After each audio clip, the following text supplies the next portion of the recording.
أعوذ بالله من الشيطان الرجيم.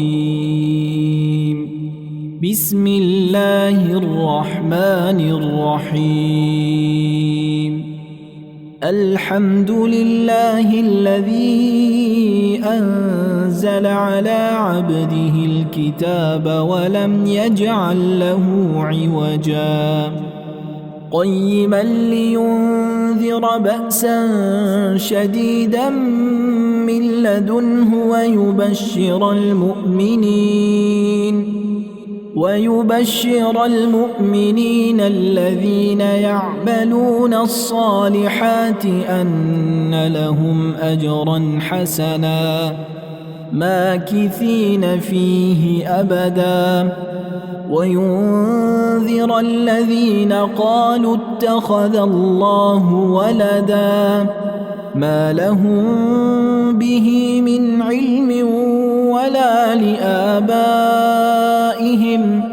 كبرت كلمة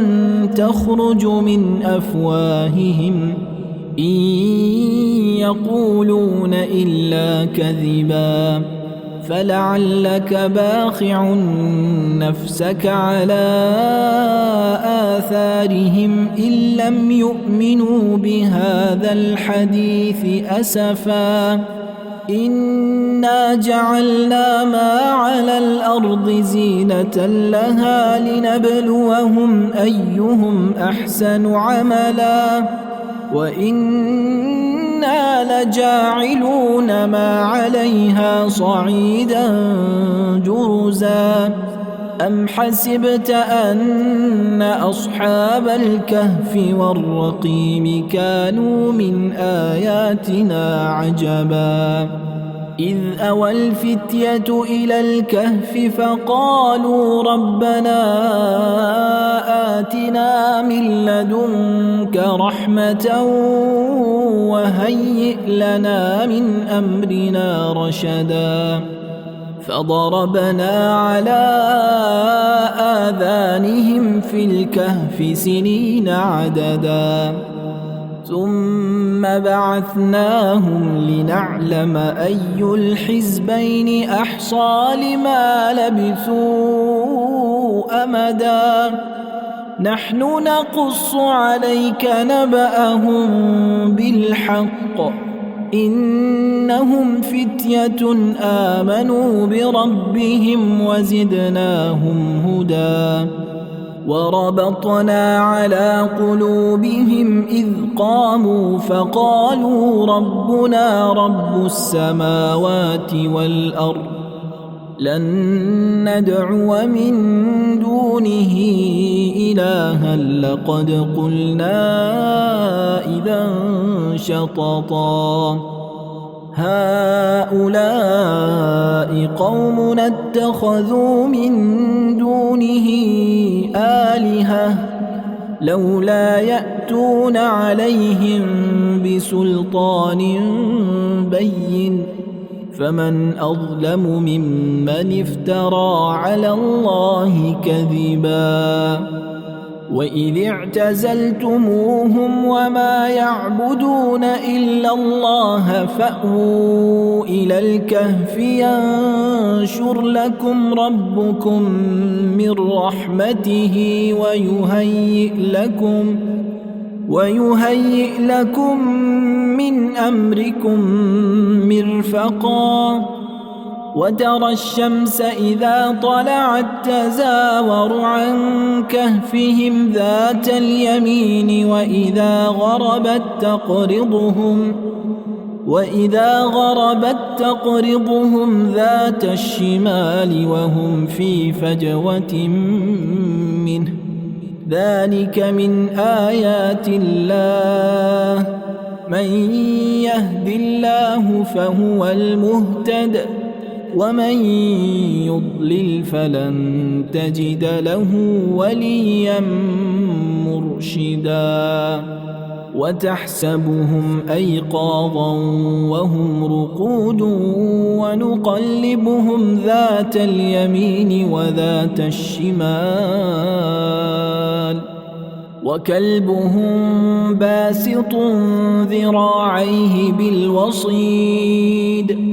لو اطلعت عليهم لوليت منهم فرارا ولملئت منهم رعبا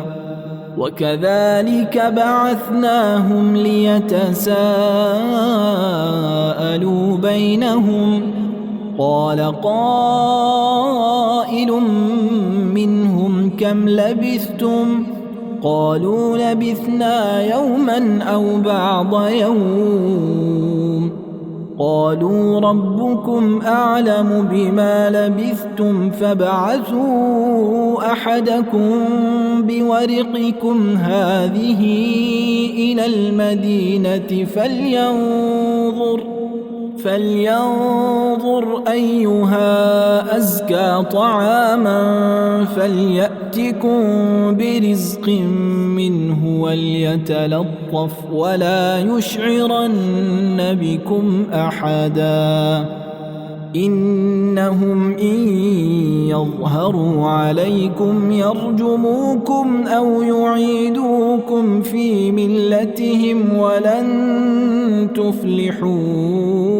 إذا أبدا وكذلك أعثرنا عليهم ليعلموا أن وعد الله حق وأن الساعة لا ريب فيها إذ يتنازعون بينهم أمرهم فقالوا ابنوا عليهم بنيانا ربهم أعلم بهم قال الذين غلبوا على أمرهم لنتخذن عليهم مسجدا سيقولون ثلاثة رابعهم كلبهم ويقولون خمسة سادسهم كلبهم رجما بالغيب ويقولون سبعة وثامنهم كلبهم قل ربي أعلم بعدتهم ما يعلمهم إلا قليل فلا تمار فيهم إلا مراء ظاهرا ولا تستفت فيهم منهم أحدا ولا تقولن لشيء إني فاعل ذلك غدا إلا أن يشاء الله واذكر ربك إذا نسيت وقل عسى أن يهديني ربي لأقرب من هذا رشدا ولبثوا في كهفهم 300 سنين وازدادوا 9 قل الله أعلم بما لبثوا له غيب السماوات والأرض أبصر به وأسمع ما لهم من دونه من ولي ولا يشرك في حكمه أحدا واتل ما أوحي إليك من كتاب ربك لا مبدل لكلماته ولن تجد من دونه ملتحدا واصبر نفسك مع الذين يدعون ربهم بالغداة والعشي يريدون وجهه ولا تعد عيناك عنهم تريد زينة الحياة الدنيا ولا تطع من أغفلنا قلبه عن ذكرنا واتبع هواه وكان أمره فرطا وقل الحق من ربكم فمن شاء فليؤمن ومن شاء فليكفر إنا وأعتدنا للظالمين نارا أحاط بهم سرادقها وإن يستغيثوا يغاثوا بماء كالمهل يشوي الوجوه بئس الشراب وساءت مرتفقا إن الذين آمنوا وعملوا الصالحات إنا لا نضيع أجر من أحسن عملا أولئك لهم جنات عدن تجري من تحتهم الأنهار يحلون فيها من أساور من ذهب ويلبسون ثيابا خضرا من سندس واستبرق متكئين فيها على الأرائك نعم الثواب وحسنت مرتفقا واضرب لهم مثل الرجلين جعلنا لأحدهما جنتين من أعناب وحففناهما بنخل وجعلنا بينهما زرعا كلتا الجنتين آتت أكلها ولم تظلم منه شيئا وفجرنا خلالهما نهرا وكان له ثمر فقال لصاحبه وهو يحاوره أنا أكثر منك مالا وأعز نفرا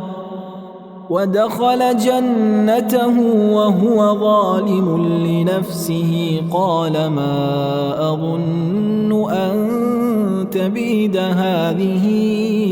أبدا وما أظن الساعة قائمة ولئن رددت إلى ربي لأجدن خيرا منها منقلبا قال له صاحبه وهو يحاوره أكفرت بالذي خلقك من تراب ثم من نطفة ثم سواك رجلا لكن هو الله ربي ولا أشرك بربي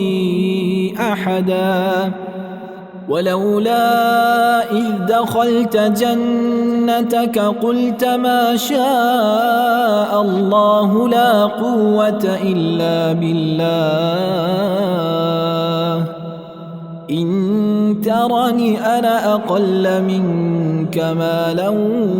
وولدا فعسى ربي أن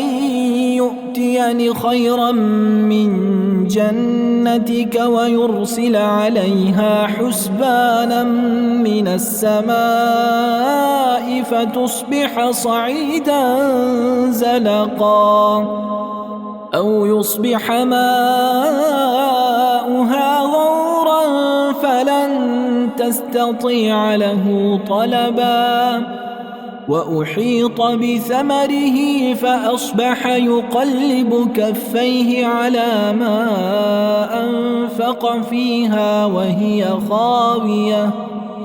وهي خاوية على عروشها ويقول يا ليتني لم أشرك بربي أحدا ولم تكن له فئة ينصرونه من دون الله وما كان منتصرا هنالك الولاية لله الحق هو خير ثوابا وخير عقبا واضرب لهم مثل الحياة الدنيا كماء أنزلناه من السماء فاختلط به نبات الأرض فأصبح هشيما تذروه الرياح وكان الله على كل شيء مقتدرا. المال والبنون زينة الحياة الدنيا والباقيات الصالحات خير عند ربك ثوابا وخير أملا. ويوم نسير الجبال وترى الأرض بارزة وحشرناهم فلم نغادر منهم أحدا وعرضوا على ربك صفا لقد جئتمونا كما خلقناكم أول مرة بل زعمتم أن لن نجعل لكم موعدا. ووضع الكتاب فترى المجرمين مشفقين مما فيه ويقولون يا ويلتنا ما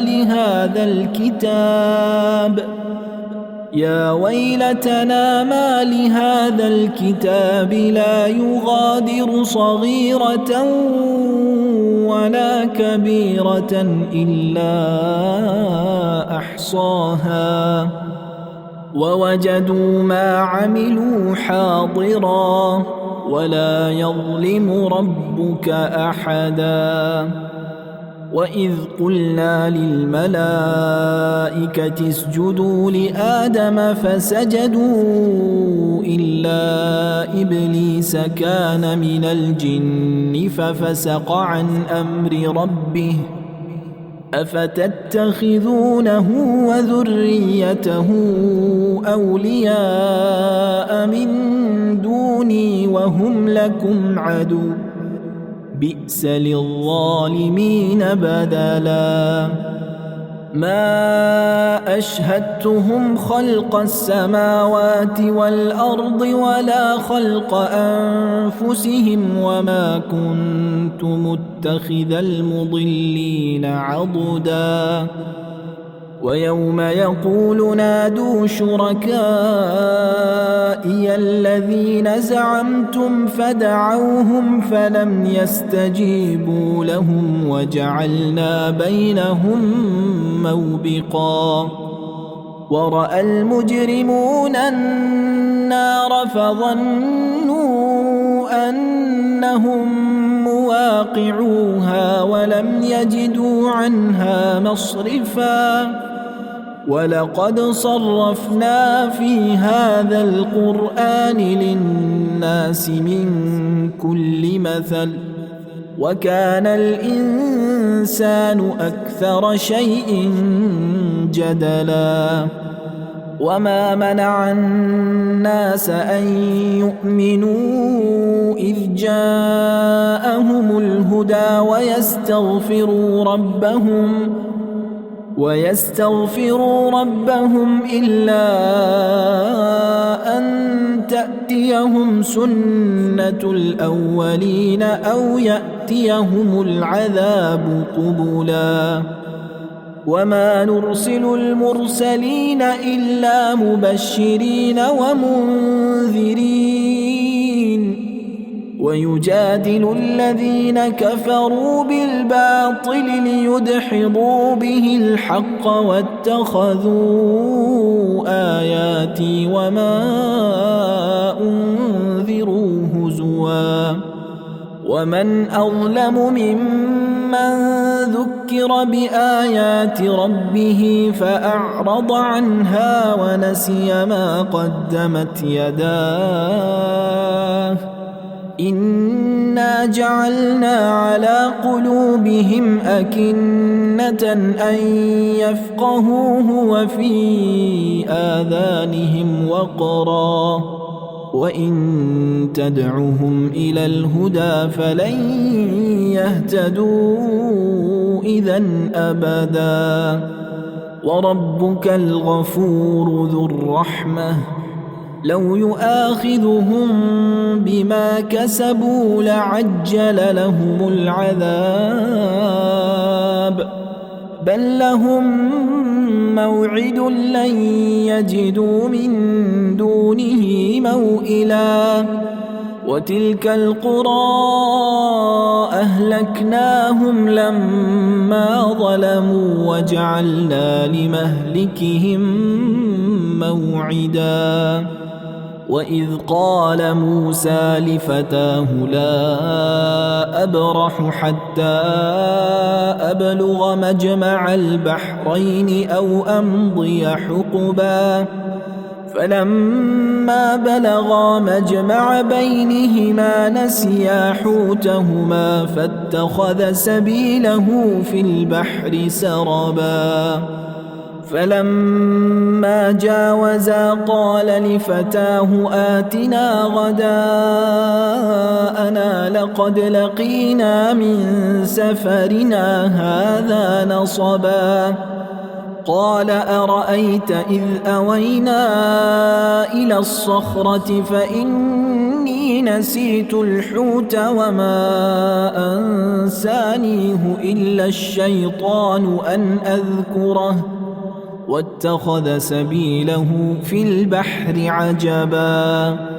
قال ذلك ما كنا نبغي فارتدا على آثارهما قصصا فوجدا عبدا من عبادنا آتيناه رحمة من عندنا وعلمناه من لدنا علما قال له موسى هل أتبعك على أن تعلمني مما علمت رشدا قال إنك لن تستطيع معي صبرا وكيف تصبر على ما لم تحط به خبرا قال ستجدني إن شاء الله صابرا ولا أعصي لك أمرا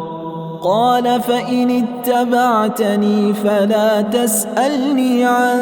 شيء حتى أحدث لك منه ذكرا فانطلقا حتى إذا ركبا في السفينة خرقها قال أخرقتها لتغرق أهلها لقد جئت شيئا إمرا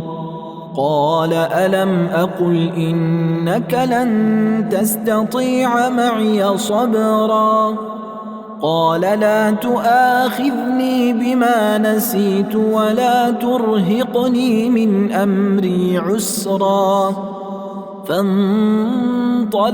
حتى إذا لقيا غلاما فقتله قال أقتلت نفسا زكية بغير نفس لقد جئت شيئا نكرا قال ألم أقل لك إنك لن تستطيع معي صبرا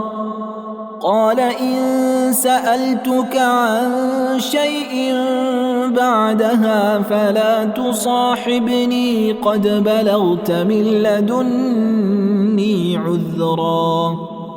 فانطلقا حتى إذا أتيا أهل قرية استطعما أهلها فأبوا أن يضيفوهما فوجدا فيها جدارا يريد أن ينقض فأقامه قال لو شئت لاتخذت عليه أجرا قال هذا فراق بيني وبينك سأنبئك بتأويل ما لم تستطع عليه صبرا أما السفينة فكانت لمساكين يعملون في البحر فأردت أن أعيبها وكان وراءهم ملك يأخذ كل سفينة غصبا وأما الغلام فكان أبواه مؤمنين فخشينا أن يرهقهما طغيانا وكفرا فأردنا أن يبدلهما ربهما خيرا منه زكاة وأقرب رحما وأما الجدار فكان لغلامين يتيمين في المدينة وكان تحته كنز لهما وكان أبوهما صالحا فأراد ربك أن يبلغا أشدهما ويستخرجا كنزهما رحمة من ربك وما فعلته عن أمري ذلك تأويل ما لم تسطع عليه صبرا ويسألونك عن ذي القرنين قل سأتلو عليكم منه ذكرا إنا مكنا له في الأرض وآتيناه من كل شيء سببا فأتبع سببا حتى إذا بلغ مغرب الشمس وجدها تغرب في عين حمئة ووجد عندها قوما قلنا يا ذا القرنين إما أن تعذب وإما أن تتخذ فيهم حسنا قال أما من ظلم فسوف نعذبه ثم يرد إلى ربه فيعذبه عذابا نكرا وأما من آمن وعمل صالحا فله جزاء الحسنى وسنقول له من أمرنا يسرا ثم أتبع سببا حتى إذا بلغ مطلع الشمس وجدها تطلع على قوم لم نجعل لهم من دونها سترا كذلك وقد أحطنا بما لديه خبرا ثم أتبع سببا حتى إذا بلغ بين السدين وجد من دونهما قوما لا يكادون يفقهون قولا قالوا يا ذا القرنين إن يأجوج ومأجوج مفسدون في الأرض فهل نجعل لك خرجا على أن تجعل بيننا وبينهم سدا قال ما مكني فيه ربي خير فأعينوني بقوة أجعل بينكم وبينهم ردما آتوني زبر الحديد حتى إذا ساوى بين الصدفين قال انفخوا حتى إذا جعله نارا قال آتوني أفرغ عليه قطرا فما استطاعوا أن يظهروه وما استطاعوا له نقبا قال هذا رحمة من ربي فإذا جاء وعد ربي جعله دكاء وكان وعد ربي حقا وتركنا بعضهم يومئذ يموج في بعض ونفخ في الصور فجمعناهم جمعا وعرضنا جهنم يومئذ للكافرين عرضا الذين كانت أعينهم في غطاء عن ذكري وكانوا لا يستطيعون سمعا أفحسب الذين كفروا أن يتخذوا عبادي من دوني أولياء إنا أعتدنا جهنم للكافرين نزلا قل هل ننبئكم بالأخسرين أعمالا الذين ضل سعيهم في الحياة الدنيا وهم يحسبون أنهم يحسنون صنعا أولئك الذين كفروا بآيات ربهم ولقائه فحبطت أعمالهم فلا نقيم لهم يوم القيامة وزنا ذلك جزاؤهم جهنم بما كفروا واتخذوا آياتي ورسلي هزوا إن الذين آمنوا وعملوا الصالحات كانت لهم جنات الفردوس نزلا خالدين فيها لا يبغون عنها حولا قل لو كان البحر مدادا لكلمات ربي لنفد البحر قبل أن تنفد كلمات ربي ولو جئنا بمثله مددا قل إنما أنا بشر مثلكم يوحى إلي أنما إلهكم إله واحد فمن كان يرجو لقاء ربه فليعمل عملا صالحا ولا يشرك بعبادة ربه أحدا